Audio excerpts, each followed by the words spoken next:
Good morning, one and all. So far we have seen three numericals on complex poles and zeros, and we now know quite in a better way. That is how to find out the angle of arrival and angle of departure. So angle of arrival is actually found out from complex poles, and angle of departure is angle of arrival is calculated for complex zeros. That means root locus is coming and entering the complex zeros, and angle of departure actually is calculated from complex poles because root locus generally starts from complex pole. So here is another numerical with complex poles and with simple zero. So we are finding that there is one zero at s is equal to -4, and there are three poles. One pole at k is equal to 0 we are finding at s is equal to 0, and other two poles are complex poles. So as per the first step, what we are supposed to find out is what are the positions of poles and zeros. So step 1, we are supposed to find out what is the position of zeros first. So 0 is at s is equal to -4, that we are seeing here, and then we are supposed to find out what is the position of pole. So if you see that the position of poles are found out as -3 plus minus j2. That means whatever denominator is given in the numerical, that is a square plus 6s plus 13, if you solve it, you will be finding that the poles will be coming at -3 plus minus j2. So these are the pole zero positions given here. So three poles, one is at s is equal to 0. So all these pole zeros are for gain k is equal to 0. So these are actually higher level numerical. These are little difficult numerical in case of angle of arrival and angle of departure, and we are going to solve that. So we are finding the number of poles p is equal to 3 because transfer function we are finding that s into s square plus 6s plus 13. So number of poles are 3 and number of zeros are 1. That means p minus z is equal to 3 minus 1, that is equal to 2. That means we will be finding that there will be two root locus which will go to the infinity. And the same thing is shown here. If we have plotted the three poles, the poles are at 0 and -3 plus minus j2. So this is the pole 0 origin, and this is -3 in the x-axis, that is a real part of the complex pole, and this is plus j2 and this is minus j2. So these three are the pole positions, and 1 0 we are finding at -4. So next step is to check out real axis root locus. So let us find out. So this is 0 and this is -4. Let us take point -2.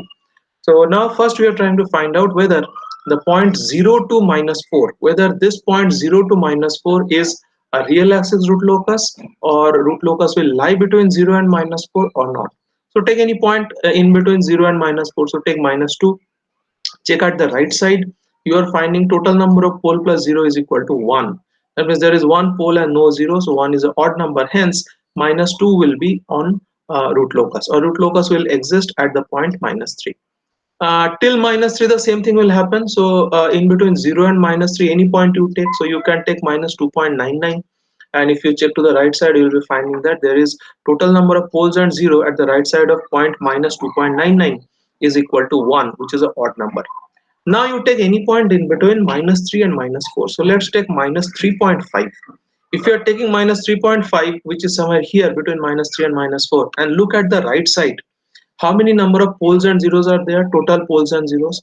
So if you are taking -3.5, look at the right side, there is no 0, but there are three poles. So pole plus 0, p plus z is equal to 3 plus 0 is equal to 3, which is an odd number. Hence -3.5 also will be on root locus.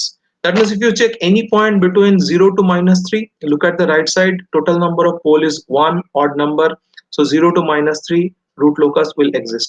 If you take any point between -3 to -4, look at the right side, total number of pole plus 0 in the right side of any point between -3 to -4, that will be equal to 3, which is an odd number. Hence -3 to -4 also will be a part of root locus. So total, if you are saying 0 to -4, the real axis root locus will exist. Now take any point which is in the left side of -4. So let's take -4.5, which is lesser than -4. So any point which is in the left side of -4, take any point -4.1, -4.5, any point you can take, and look at the right side. What is the total number of pole plus 0? So there are three poles and 1 0. So p plus z is equal to 3 plus 1 is equal to 4. We are finding actually -4.5 or -4.1. Towards the right side, total number of pole plus 0 is equal to 3 plus 1, that is equal to 4, which is an even number. Hence, any point which lies in the left side of minus 4, you're finding that to the right of it, all the pole and 0 is equal to 4.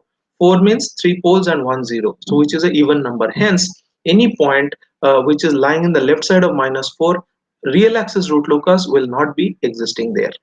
So this is the first step, and two things very important thing we are finding from the first step, that is p minus z is equal to 3 minus 1 is equal to 2. That means we have to find out two root locus which are going to infinity. That means sigma c, when you calculate, after that whenever you are going to calculate beta c or theta c as we call it, angle of asymptotes will be for 2, that means 90 degree and 270 degree.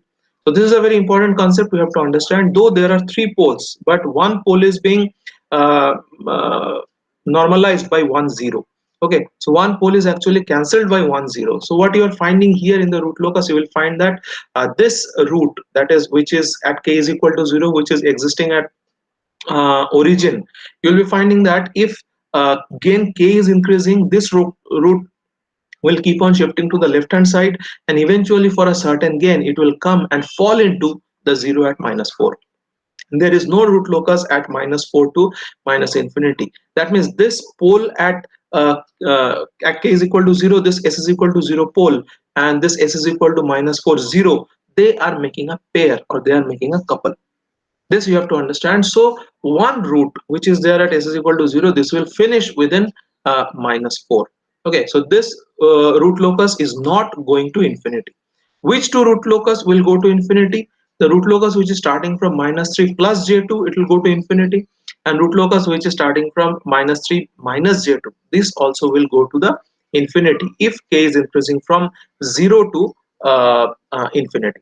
Now the root locus which is starting from minus 3 plus j2, it can go rightward and it can go cross the j omega axis and go to the infinity. That is one possibility. And this root locus which is starting from minus 3 minus j2, this can go in the right side and go to minus infinity. So if the root locus starts from minus 3 plus j2 and goes to the minus negative real axis and goes to the minus infinity, in that case the whole root locus will be perfectly stable. But in this case, if the root locus which is starting from minus 3 minus j2, if it crosses the j omega axis and enters the right hand side of root locus, or sorry, s plane, and go to the positive infinity, then this root locus becomes conditionally stable. So looking at the roots, we don't know whether the root locus will go to the minus negative direction or make the whole root locus clause perfectly stable, or it will go to the right side or enter the RHS plane crossing j omega axis. We don't know that. Okay, so that we will know from the eighth step.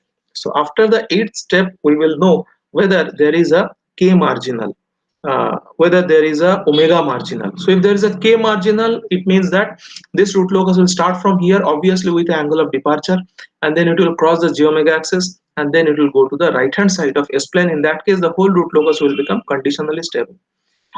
If after the eighth step we are finding that k is coming to be negative, so k cannot be negative, but in Routh-Hurwitz criterion we'll be finding that k is coming to be negative. That means this root locus which is starting from minus 3 plus j2, or similarly minus 3 minus j2, because whatever happens at minus 3 plus j2 will be happening at minus 3 minus j2. Why? This is a very important question, because root locus is perfectly symmetric with respect to the x-axis. So whatever happens at the top, the same thing will happen at the bottom. So if this top root locus starts from here with angle of departure and goes to the negative infinity, then from minus 3 minus j2, it will also start from this pole, and it will create angle of departure, and then it will go to minus infinity. On the same line, if the root locus from minus 3 plus j2 goes to the right side of real axis plane, right side of Laplace plane, then minus 3 minus j2 also will go to the right side of j omega axis. It cannot happen that from minus 3 plus j2 it will go to the left side of Laplace plane, and from minus 3 minus j2 it will go to the right side of Laplace plane. It cannot happen because this root locus is symmetric with respect to x-axis. Now all this thing we have to put together in the eighth step, and I will go a little faster. Let's see how to solve it. So first thing, step one. So first actually you have to find out the poles and zeros and you have to plot it. So these are the poles and zeros and you have plotted. you know that there will be two root locus which will be going to the infinity, and you'll be finding that the real axis root locus lies between 0 to -4. And now we are mainly supposed to find out which are the two root locus which are starting from -3 plus j2 and -3 minus j2. And one very important thing we have found out, excuse me, that is angle of asymptotes are plus minus 90 degree. So from here you are getting some clue that what is the direction the root locus is going to go. That means whatever things are starting from here, this will be following plus 90 degree. That means toward upward it will go, and whichever is starting from -3 minus j2, this will also be going in the direction of -270 degree. So we are finding that there is a big possibility that finally for higher value of k, the root locus will be parallel to j omega axis and will be staying in the left hand side of s plane. Okay, so we will see that. So now let us see how to proceed. So step number 2, draw the pole zero plot to the scale. So we have drawn the pole zero plot to the scale. Then number 3, real axis root locus. So they have found out that the real axis root locus is present between 0 and -4, and -4 to minus infinity root locus is absent. That also we have found out. Now number 4 is obtain the number of asymptotes. So number of asymptotes will be equal to 2, that is p minus z, 3 minus 1 is equal to 2, and asymptotic angle will be 90 degree and 270 degree. All those things we know how to find it, so I'm not explaining. What is the centroid? Now here for the first time you are finding the actual centroid calculation. How to calculate the centroid? All the addition of real part of the poles. So one pole is there at origin, so that's why 0 is coming here. Another pole is there at -3, so that's why -3 is coming here. Another pole is there at -3 minus j2. So -3 plus j2, just take the real part, it is coming -3. -3 minus j2, take the real part, it is coming to be -3. Okay, so this is all about the real part of the poles. So -3 minus 3, that is -6, and this minus is a formula minus.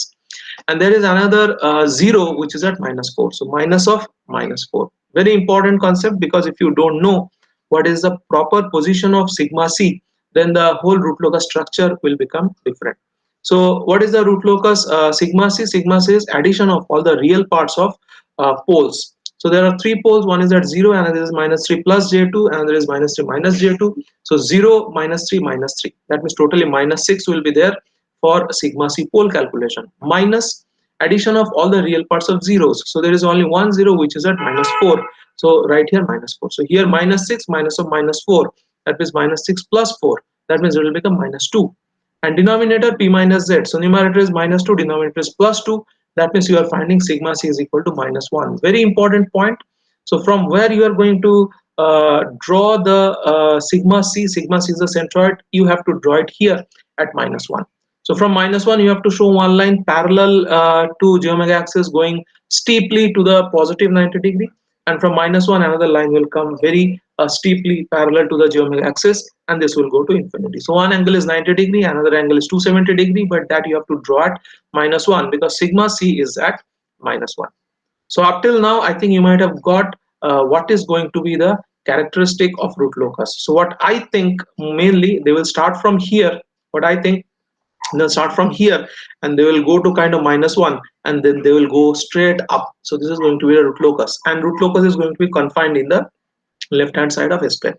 Another thing, it will start from -3 minus j2, then it will come here, and because this guideline is there at -1 and it is going straight to minus infinity, so it will start from -3 minus j2, it will come here, and then steeply it will come directly towards bottom.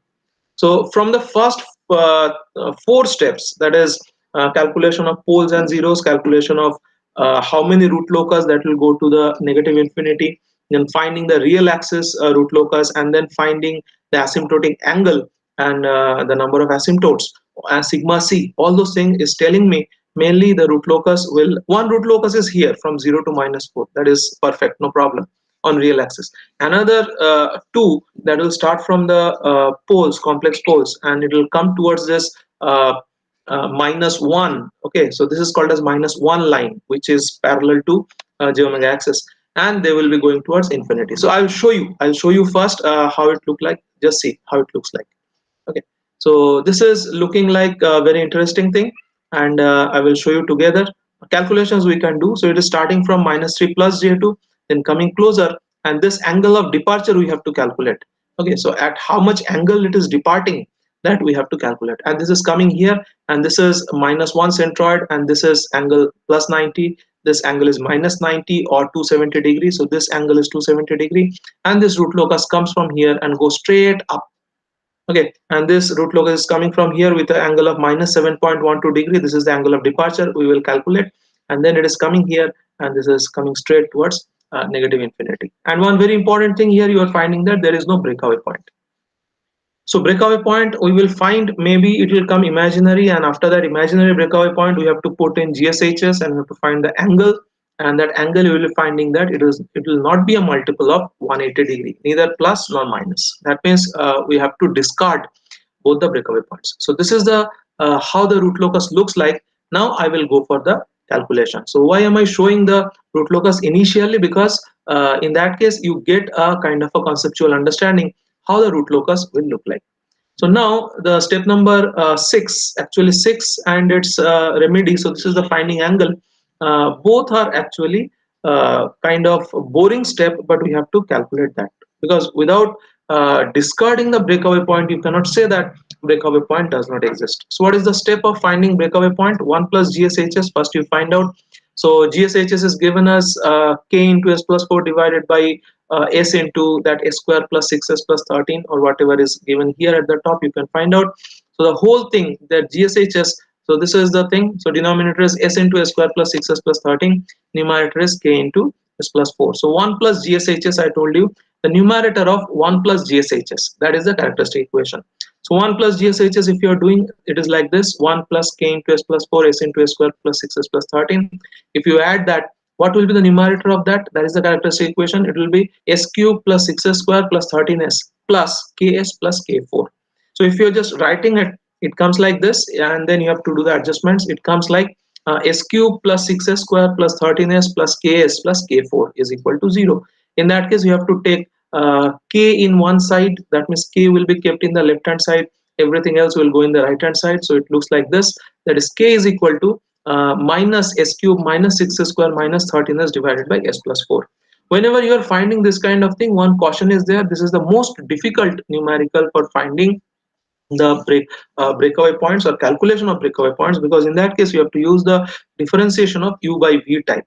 Okay, because k you are finding there is a polynomial at the numerator, there is a polynomial at denominator, then you are supposed to find out dkds. So if I'm finding dkds, so you'll be finding that this s plus 4 will square will come in the denominator, then this is s plus 4 and differentiation of this.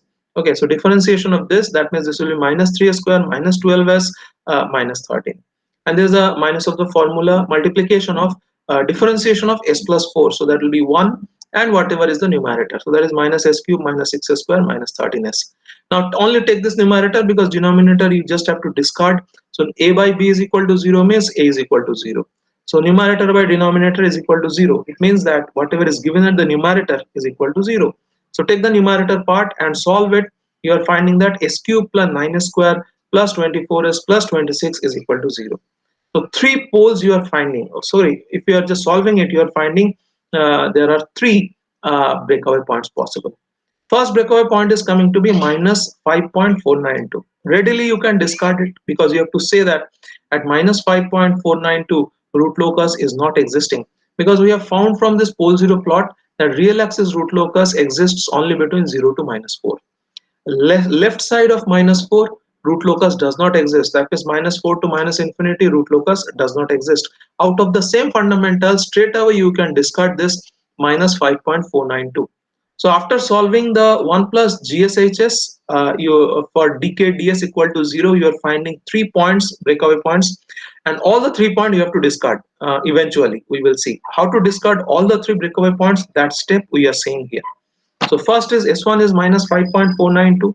Readily you can discard it by saying that real axis root locus is not present at minus 5.492, because this is a real breakaway point. So there is one real breakaway point and there are 2 imaginary breakaway points.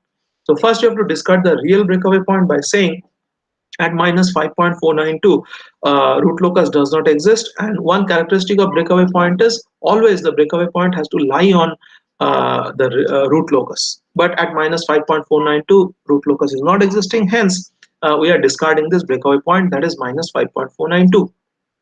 Second step, how to discard an imaginary breakaway point. So that imaginary breakaway point minus 1.754 plus j 1.2875. So there are two breakaway points. Any one you take and substitute that in Gshs equation. What is Gshs equation? S into s plus 4 divided by k into s plus 4 divided by s into s square plus 6s plus 13. So there, in place of s, you substitute this equation and find the angle of GSHS, which is shown in the next part. So of this, S1 is equal to minus 5.492. That means of these three breakaway points, real axis breakaway point is definitely not a valid breakaway point, as it does not lie on the real axis root locus. See step 3. So in step 3, we have found out that real axis root locus lies only between 0 to minus 4. So that thing is discarded. So we do discard this minus 5.492 breakaway point, because it is not on real axis root locus. Then check for the other one, that is minus 1.754 plus minus j 1.2875. So you prove for one, the other thing will be proved automatically. So what we have done is, we have actually substituted s is equal to minus 1.754 plus j 1.2875. So we are plotting for that, and we have put all the values here, and this value calculated is wrong, that is 1.246 plus j 3.2875. If you calculate that, will come 69.23. Then there will be a minus. So all these things you will be finding denominator, it will not be equal to plus minus 180 or plus minus 540 or something. So this angle is coming to be around minus 205.88, and you will be finding that this angle is not plus minus 180 or plus minus 540 on all those things, or plus minus 270. All those things are not coming. Oh, sorry, plus minus 270 is not there, plus minus 360 is there. So what is the logic? After finding an imaginary breakaway point in the GSHS equation, we have to find the angle, and we have to check that angle is multiple of plus minus 180 degree. If not, then that point, which is here minus 1.754 plus minus j 1.2875, it will not be a breakaway point. So in this case, we are finding the angle to be minus 205.88, which is not a multiple of 180. So since this is not equal to plus minus 180 plus minus 540 and all, hence s is equal to 1.754 plus minus j 1.2875 are not valid breakaway point. Therefore, the given root locus do not have any valid breakaway point. So these two things are a little difficult, but these two things we have to do, and we are giving 2 to 3 marks for calculation of breakaway point. So that is one step which is carrying most number of marks. So you must have to calculate that. Okay, so next, going for step number 7, which is a step required here, because in this case we are finding there is a complex pole. Whenever there is a complex pole, we have to calculate what is the angle of departure. So what is the first step? Here there is a pole, and here there is a pole, and here there is a 0. Actually, I am calculating the angle of departure for the pole minus 3 plus j2. So what is the first step? Join here and find this angle. Okay, so join this point to this 0 and draw one line from this 0 and calculate this angle. This is called phi z1. Then from this pole, join this pole and draw one line and calculate this angle. This is called as phi p1. And from here to below, join this angle, join this line and find this angle. So this angle is plus 90. Directly we can find out this angle. How much is that? We have to calculate, because this is now 3 and this is 2. So this height is 2 and base is 3. That means this angle will come something like a x. 180 minus x will be 5p1. So angle of departure 180 degree minus phi. So there are two formulas. Angle of departure calculation is a two-stage formula. Angle of departure phi d is 180 minus phi. How are you calculating phi? Phi p1 plus phi p2 minus phi z1. So this is a numerical we are calculating, where the angle of departure is comprising 3 factors. Why 3 factors? Because I am calculating the angle of departure at minus 3 plus j2, and there are 2 poles. That means phi p1 and phi p2 we have to find out, and there is one 0. That means phi z1 we have to find out. So what is phi? Phi is phi p1 plus phi p2 minus phi z1. Now phi z1 we can find out. How to find phi z1? So first find how much is this angle. Okay, first find how much is this angle. This is very easy. So it is starting. So this triangle you have to take in this case, this is angle 90 degree. Okay, so this is angle 90 degree, so base is kind of 1 and height is kind of 2. Okay, so in that case you have to do tan inverse 2 by 1. So if you're doing tan inverse 2 by 1, you're finding that phi z is equal to 63.43. So very simple geometry you have to use, simple trigonometry. So this base is 1 and height is 2 because this point is minus 3 plus j2. Okay, so base is 1 and height is 2. That means tan inverse of y by x. So tan inverse of 2, if you're doing, all the angles have to be calculated in radian. So if you're doing tan inverse of 2, you'll be finding angle is 63.43. Then you are finding phi p1. How to find phi p1? First find the internal angle. So this is base is 3, height is 2. So tan inverse of 2 by 3. Tan inverse of 2 by 3 if you are doing, you'll be finding this angle. And 180 minus this angle, you will be finding it is 146.3 degree. So 180 minus 146.3, that means this will come around 33, 34 degrees something. So this angle which is produced by the base of 3 and height of 2. So this is tan inverse of 2 by 3. It will come around 33.6 or something. If you are subtracting it from 180, because we are supposed to calculate this angle from right side of the x-axis. So this phi p1 we have to calculate. So 180 minus this internal angle of 33.6 and all. If you're doing, you're finding that this outside angle is 146.3. So phi p1 is 146.3. Phi p2 very easily we can find out it is 90 degree. So phi p1 plus phi p2 minus phi z1. So this if you are doing, you are getting phi. So how much is that? 146.3 plus 90 minus 63.43. You are finding that this angle is 172.8 degree. And this is actually phi. And how much is angle of departure? Angle of departure is 180 minus phi.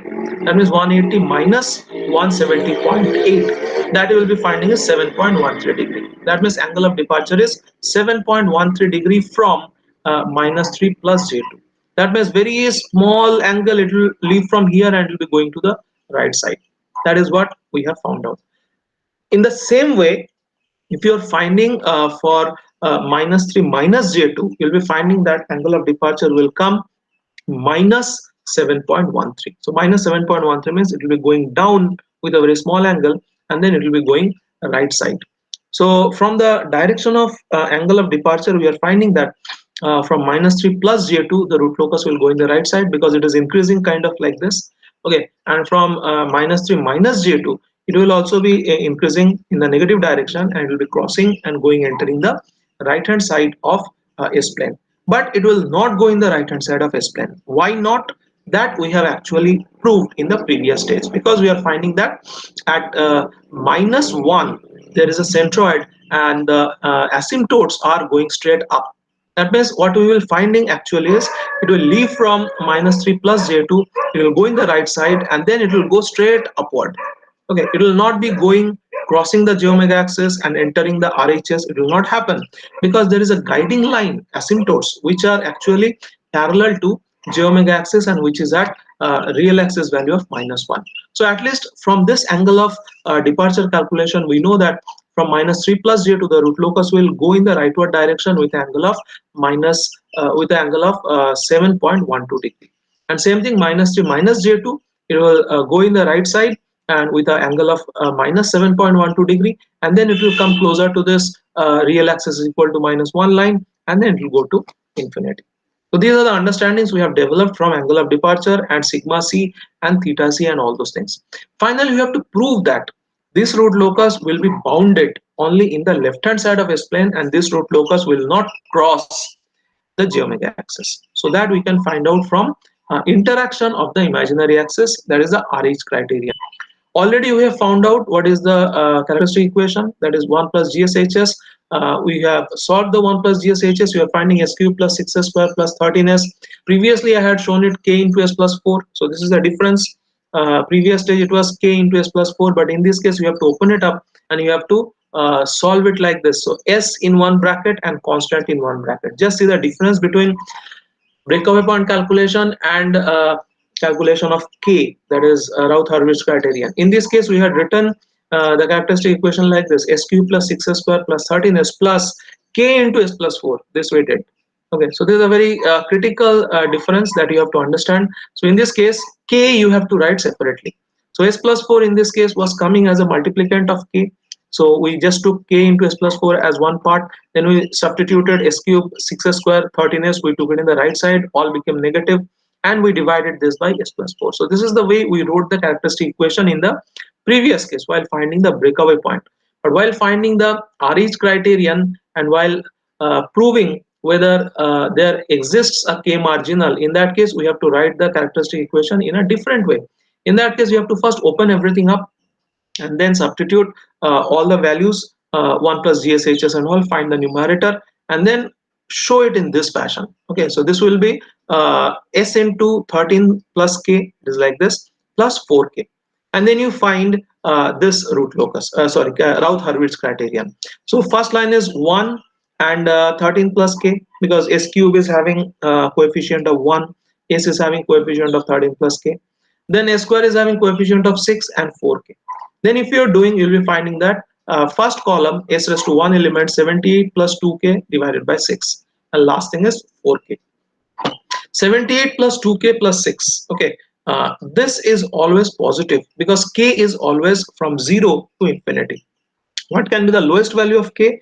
If K is 0, at that time you will be finding this S raised to 1 is 78 by 6. It's a positive number. K is infinity, K is positive. Okay, so this S raised to 1 will be always positive. And here also S raised to 0, 4K. So K value, least value is 0. Okay, so 0 is also not change in the sign of the first column. 0 will do. 0 we consider in the positive itself. And if K is 0, then the last thing is not negative. Okay, this is not negative, that is very important. And if K is any positive small value 1 to 5 7, this last value also will be positive. So what we have to say is after finding the Routh-Hurwitz criterion, we have to say that all the terms in the first column of RH criterion, all the terms are having same sign as positive. Hence the root locus is not having any pole in the right hand side of S plane. In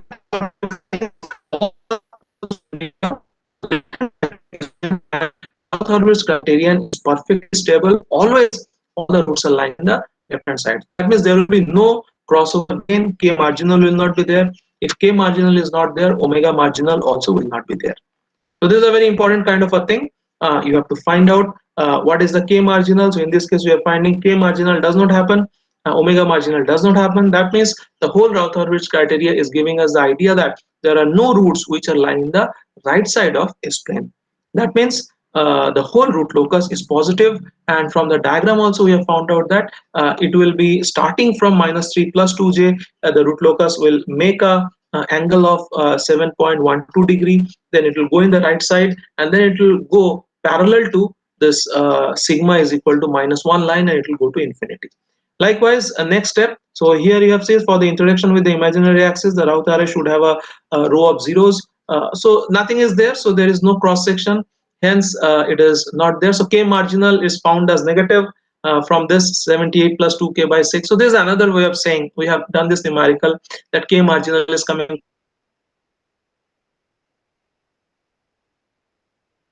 to be negative.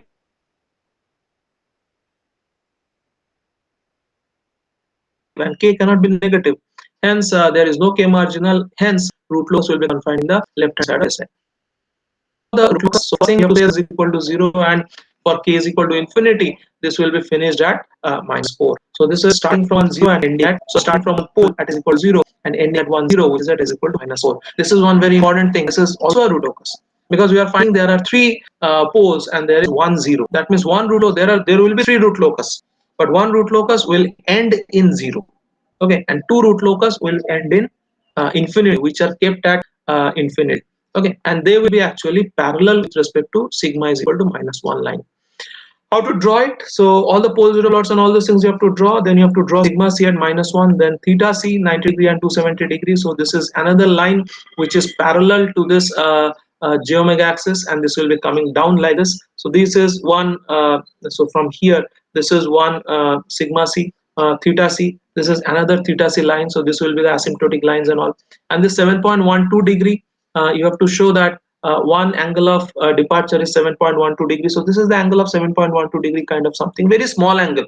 Okay, so very small, it will start and then it will go. The direction is very important. Here also the direction is very important. So here one arrow should be like this from right to left, because this is another root locus. So this is plus 7.12 and going to infinity 0, and the below one, it is also starting from -3 -2j and this is making an angle of minus 7.12, and this is coming in this direction and going like this. So there is no omega marginal, there is no k marginal, and the whole root locus will look like this. Okay, so this is a very important numerical. All the steps and everything are there, so please prepare this. One more numerical we will do today. Now here we are finding the same kind of thing, that is I think it is visible. Okay, so please let me know if it is visible. So yes, k, j plus 2 and all those things. So this is another numerical which is having one real zero at s is equal to minus 2. So here you are finding like this, one real zero at s is equal to minus 2, and there are two poles. Okay, there are two poles which are complex poles. So one zero is there at minus 2, and two poles are there with minus 1 plus minus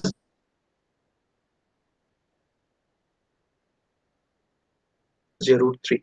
So this pole is minus 1 plus j root 3, and this pole is minus 1 minus j root 3. Okay, so this is the scenario, and then you have to find out what are the root locus, and how many root locus will be there, which will be going to infinity, how many root locus will stay in the left side region, whether the root locus is stable or unstable, and all those things you have to find out.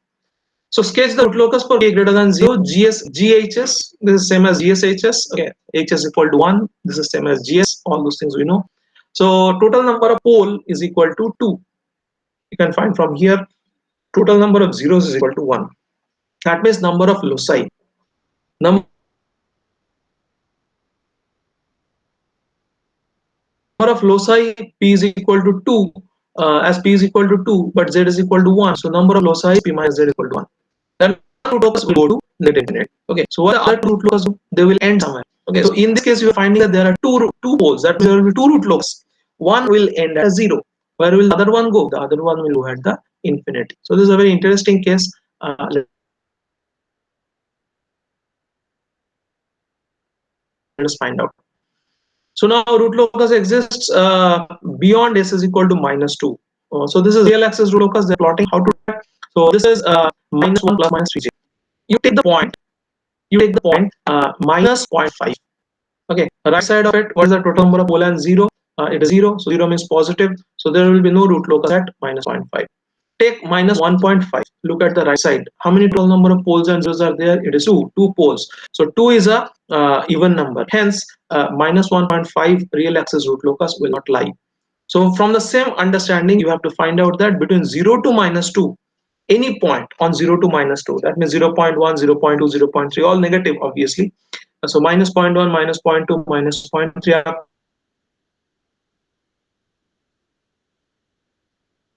to minus 1.99. Root locus will not exist. Because if you take less than minus 1, then you take minus 0.9, right side, total number of p plus z is 0, which is even number. I told you 0 is even. Hence, minus 0.99 real axis root locus will not lie. You take minus 1.99, right side, there will be total number of pole and 0 is equal to 2. That means real axis root locus will not lie at minus 1.99. So all the things between 0 to minus 2, real axis root locus will not lie. But take any point less than minus 2. Take minus 3. Take minus 3. Look at the right side. What is the total number of pole and 0? It is 2 plus 1. 2 pole plus 1 0. Number is 3, which is an odd number. Hence, the right side of this point minus 3, you will be finding the real axis root locus will lie. So any point, you take minus 2.5, you take minus 3, you take minus 4, you take minus 5. Always look at the right side and you'll be finding p plus z is an odd number. That means all these points, minus 2.5, minus 3, minus 2.1, minus 4, minus 5, they are on real axis root locus. Very important numerical. So all the numericals are kept and they are being explained in a certain sequence that you understand. Previous case, we found that between 0 to minus 4, root locus was existing. And from minus 4 to minus infinity, root locus was absent. In this case, we are finding exactly the opposite. 0 to minus 2 root locus is absent, and minus 2 to minus infinity root locus is present.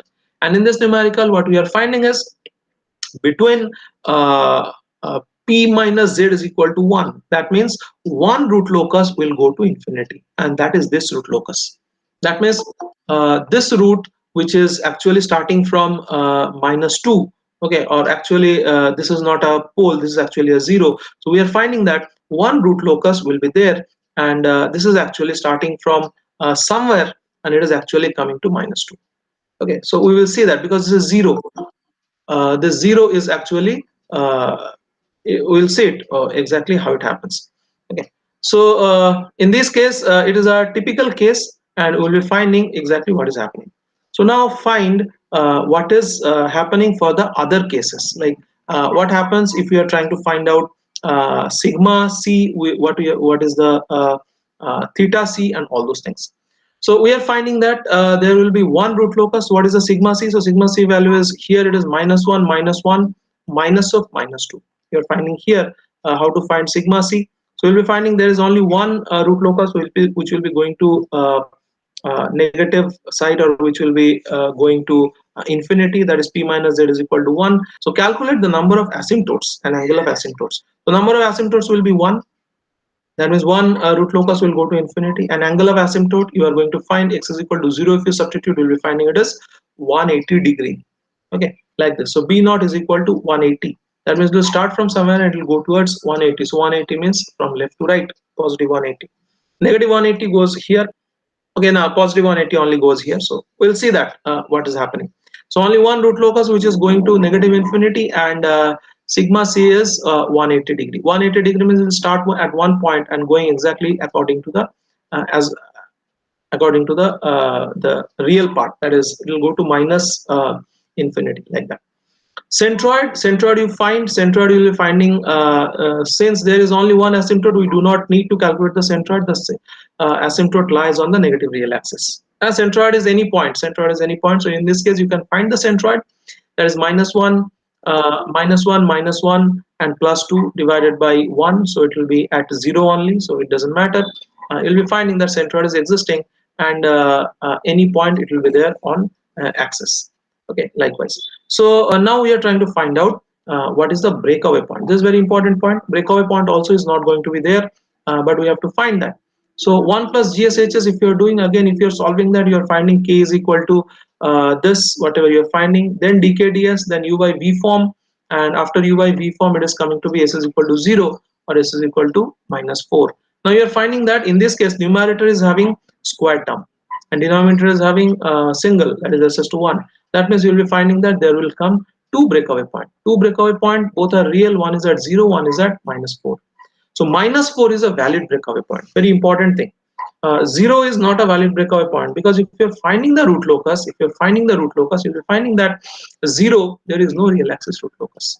Okay, but here -4, yes, -4 is lying on root locus. So -4 is a valid breakaway point. So very important case, very important numerical. This one, please try to understand. Remember this case, that is 1 0 which is at -2, and two poles which is at -1 plus minus j3, and this configuration you have to remember. The values can be anything, so this can be -4 and this can be -2 plus minus j3 and all, anything, but this configuration, that is two poles are there in the right in this case in the right side, and 1 0 is there on real axis, and it is like this. So whenever this is this kind of configuration, we will get one breakaway point at real axis. So what we are finding is breakaway point is coming to be at -4, and s is equal to -4 is a valid breakaway point, and it is lying on the real axis root locus, that is equal to that is existing between -2 and -infinity. Now the very important thing, we have to find out what is the angle of departure. Okay, so angle of departure we have to find out. So what the way we do it is we connect. Okay, so we will connect this angle. Okay, so this angle we will connect because there is a 0 at -2 and there is a pole at -1 plus root 3j. Okay, so this angle we will connect, and we will find out how much is this angle. How to find this angle? So between -1 and -2, how much is the base? Base is 1. And between this point and this point, how much is the height? This height is root 3. So how to find this phi z1? Phi z1 is tan inverse root 3 divided by 1. So this is very important thing you have to understand. Base is 1, height is root 3. So how to find this angle phi z1? Tan inverse root 3 divided by 1. So that will give you the value of angle phi z1. How much is that? We will see. And next, how to find this phi p1? Again the same thing. You are calculating for -1 plus j root 3. So from there you just connect this point and then draw this line. So connect this and extend it to the right side of x-axis, and then calculate this angle. So this angle is going to be 90 degree. This angle is very easily 90 degree, we can find out. So what is phi? Phi is phi p1 minus phi z1. So how much is tan inverse of root 3 that we have calculated first? So tan inverse of root 3 is coming to be 60 degree, and phi p1 is coming to be 90 degree. So what is phi p minus phi z? So phi p minus phi z is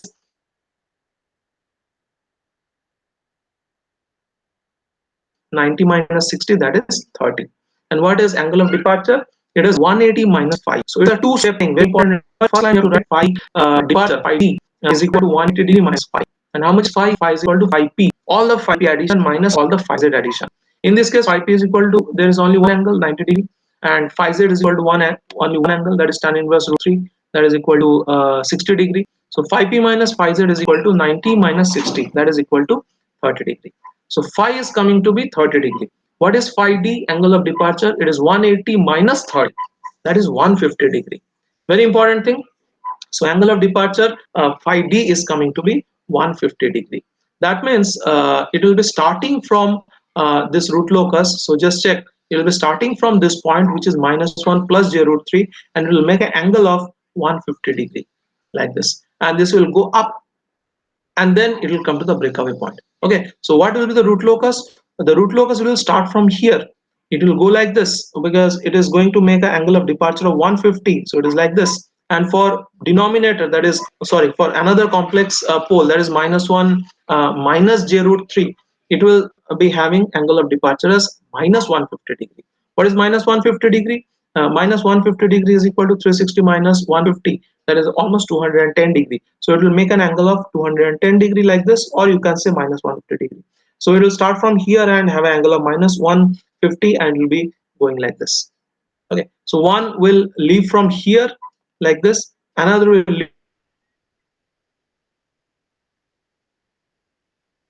leave from here and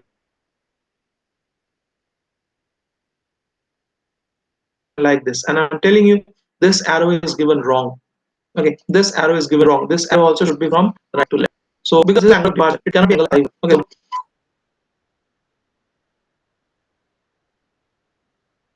another root locus is starting from here and coming at minus 4. So these are the two breakaway points. So this arrow you have to just change. This arrow is the root locus that we will be drawing, and we will be finding what is the final case. So we have seen something similar in case of two pole and two zero system.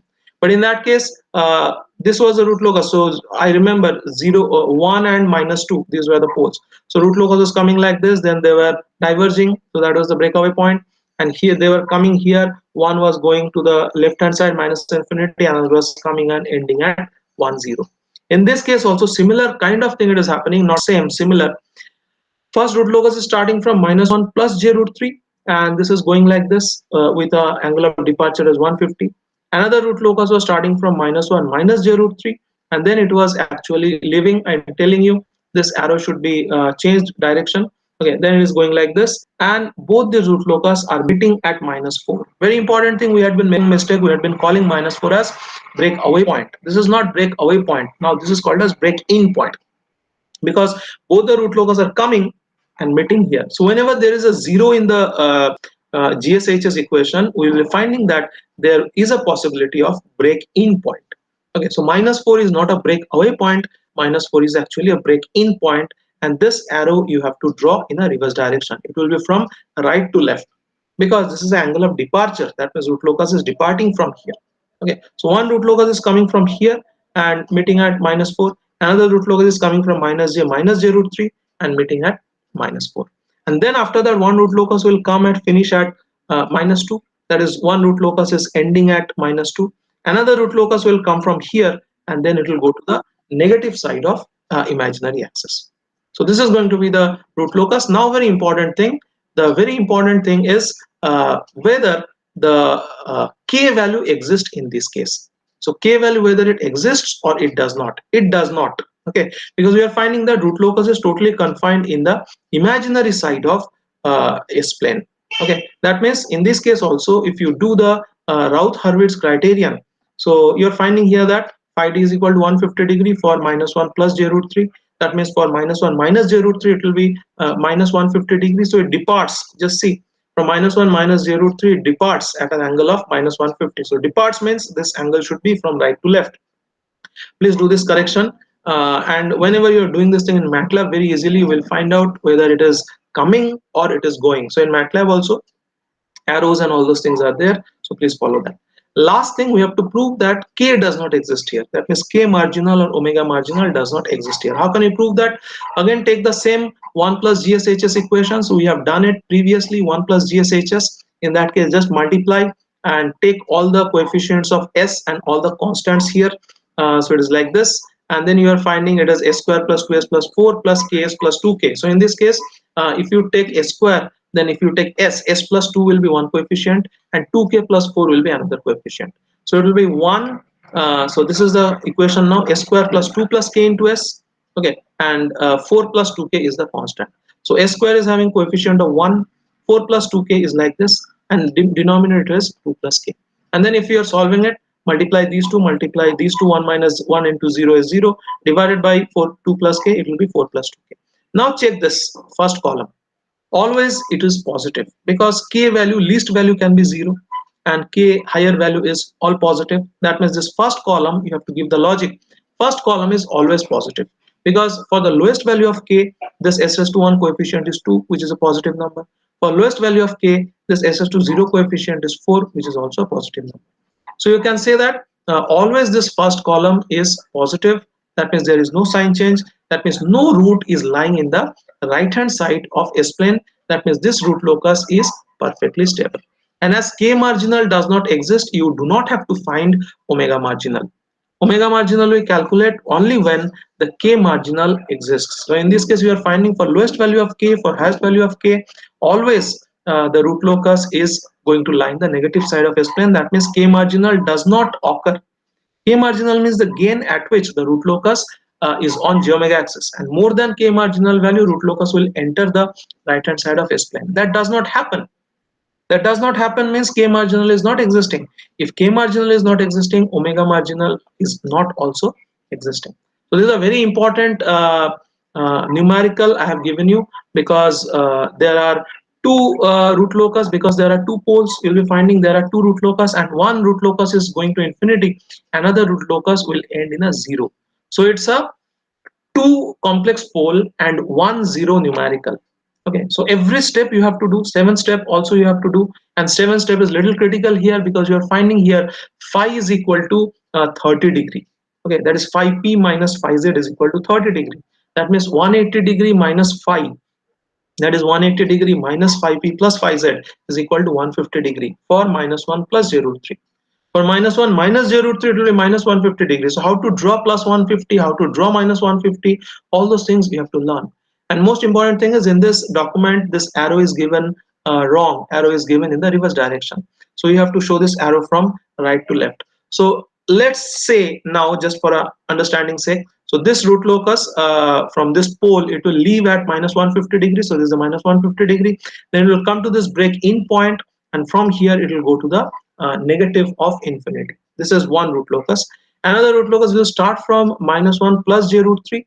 Then it will make an angle of plus 150. It will take a bend downward. It will come to -4, and from there it will come and end at -2. So this -1 plus j root 3 and this s is equal to -2. This is a couple, because the root locus has to end in 1 0. This is a couple.